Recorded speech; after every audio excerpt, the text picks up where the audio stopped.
Hey folks, so today I wanted to talk about the Beatles album covers, and I wanted to rank them. So I'm gonna rank them from my least favorite to what I think, well, not what I think, but what's my favorite. As we all know, they have some of the most famous album covers from any group. In fact, some of the images from these album covers are some of the most famous just in general, just like photographs. So here we go. Here is Let It Be at the bottom.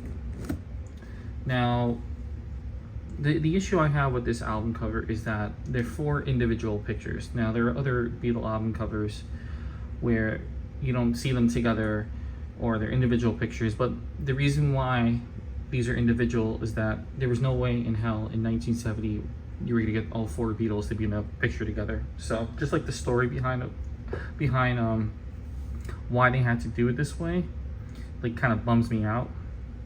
But I do like the photos they use. These are all, I think, just shots from Let It Be or the Get Back movie. I like this picture of George here. Ringo looks pretty bummed, and this is a big Paul's Dead clue, which I don't subscribe to. I just think it's fun to point out. And John singing. I think this might be the only album cover where you see them actually like performing. At least I know for a fact that these 3 pictures are the performing. I remember seeing this in the Get Back film, and this is just a shot of George. I think they were performing and it was like the end of a take or whatever, and he just smiled at a joke or whatever. But yeah, I think this, come to think of it, yeah, this is the only album cover where you see them performing. So that's pretty cool, but still something has to be at the bottom, and it's Let It Be. Okay, next up is Beatles for Sale. Now I really do like this album cover. I like its fall colors. I like their somber look. I like George's turn-up head. I like the back, which you can't see because I have the record there. Also, it's cool that this is a gatefold. I think it was their first gatefold, at least from the UK. The only thing that keeps it from being higher is that it's, when you compare it to the other album covers, it's really not all that creative. It's just like a shot of the group, which is fine. It's a good shot, but it's not their most creative album cover, so that's why it is where it is. All right, next up is Please Please Me. Now, I think this is a fantastic album cover. I do like, I really like it when like records have names of the songs on the front, like that early 60s, late 50s kind of look. I think that's really cool. I like the shot of them looking down from whatever this is, this balcony. I like that it says Please Please Me like twice on here. I don't know why I like that, but I do. I like Paul's smile. I like that they're all smiling. But they just have better album covers. I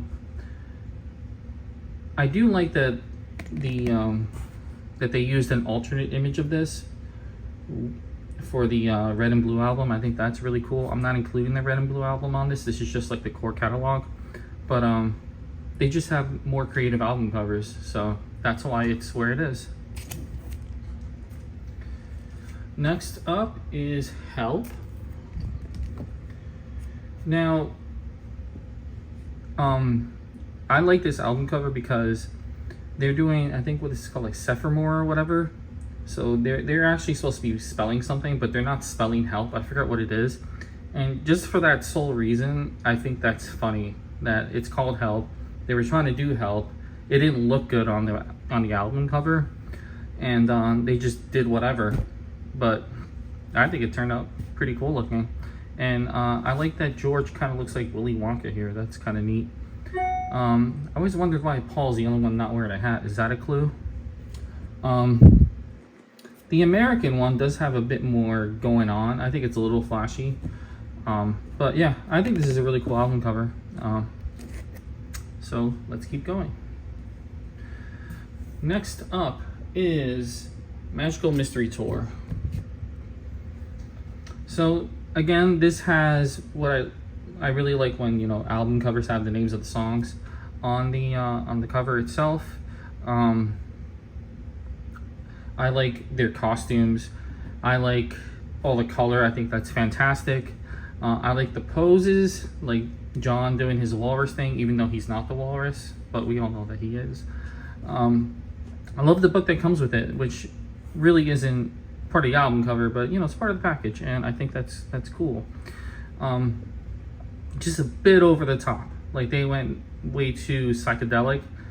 I do like the clues on this one, which like the phone number, which again I don't subscribe to, and it's not really there, but you know, it adds to the fun. So there's Magical Mystery Tour.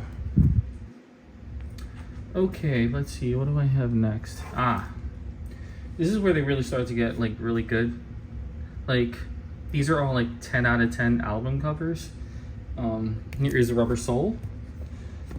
Now this is just a group shot, but what makes it cool is that it's stretched out, and it happened by accident, at least by Paul's recollection. They had it like projected on a piece of cardboard that was the same size as like a record sleeve.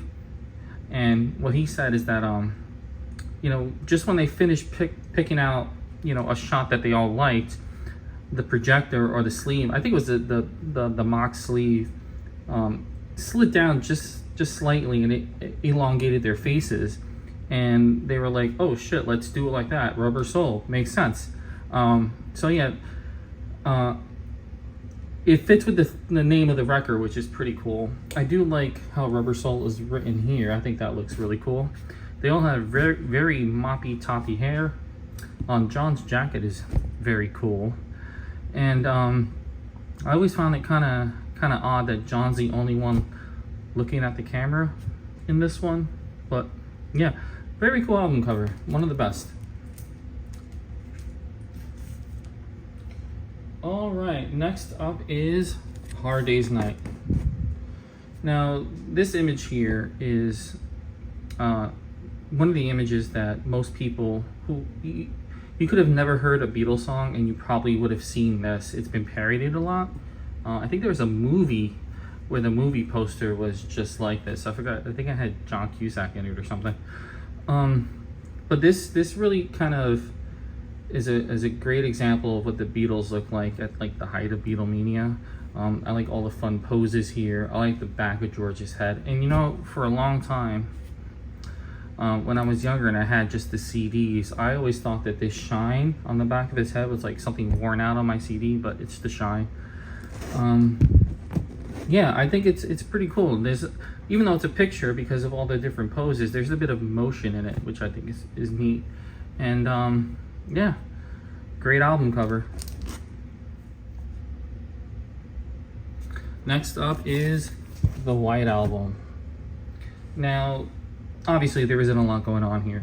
It's almost completely blank except for the serial number and the embossed The Beatles here. Now this was made as kind of like a contrast to their previous album, Sgt Pepper, which was like just an explosion of color and a lot going on and whatnot.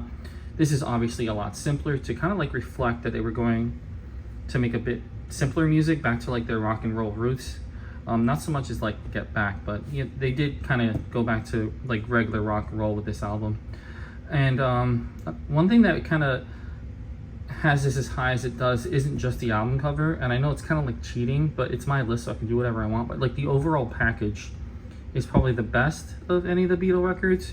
You know, you have the four portraits of the Beatles and that wonderful White Album poster. So that's why this is where it is, the White Album. Next up is With the Beatles.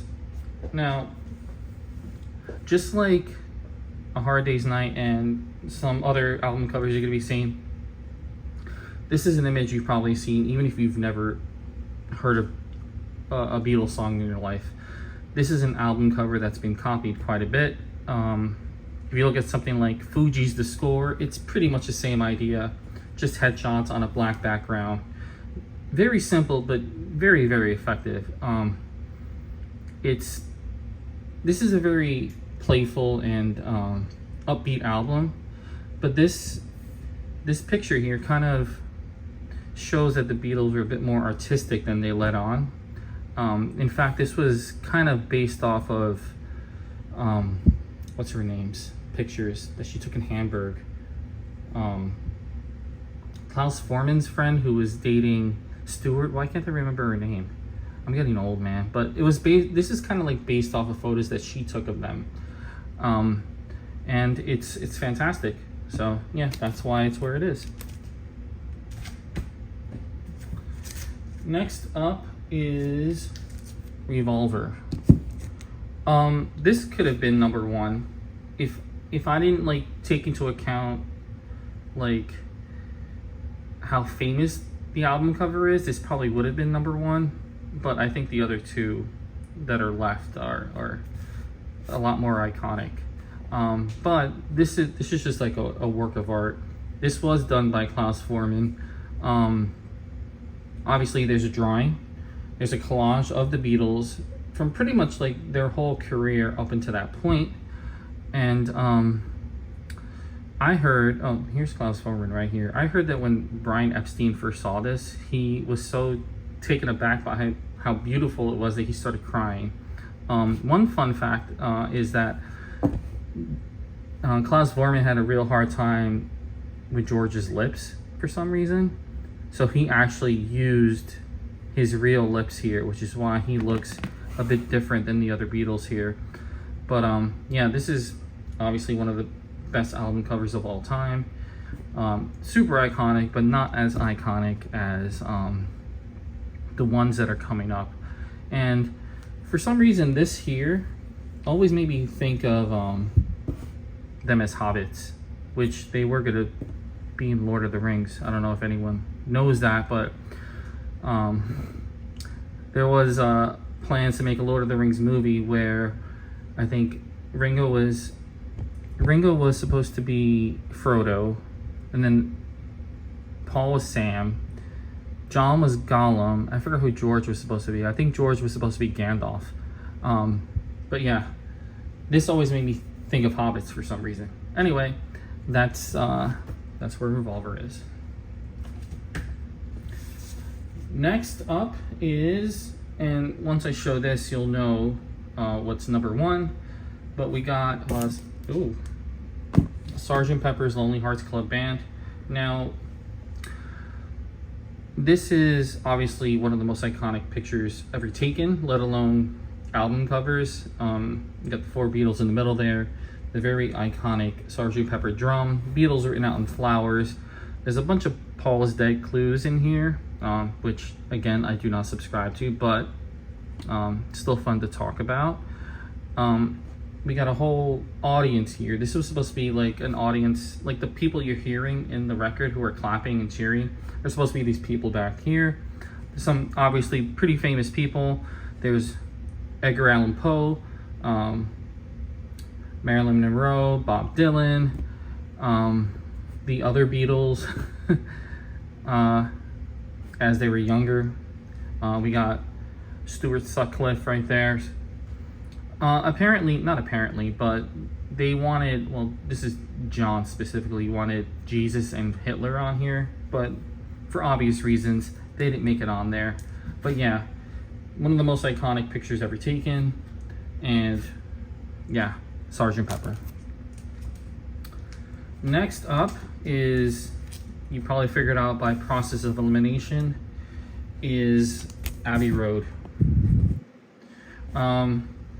Now this here has to be one of the most famous photos ever taken, along with like that Windows XP default wallpaper, and I don't know, the picture of the Hindenburg blowing up.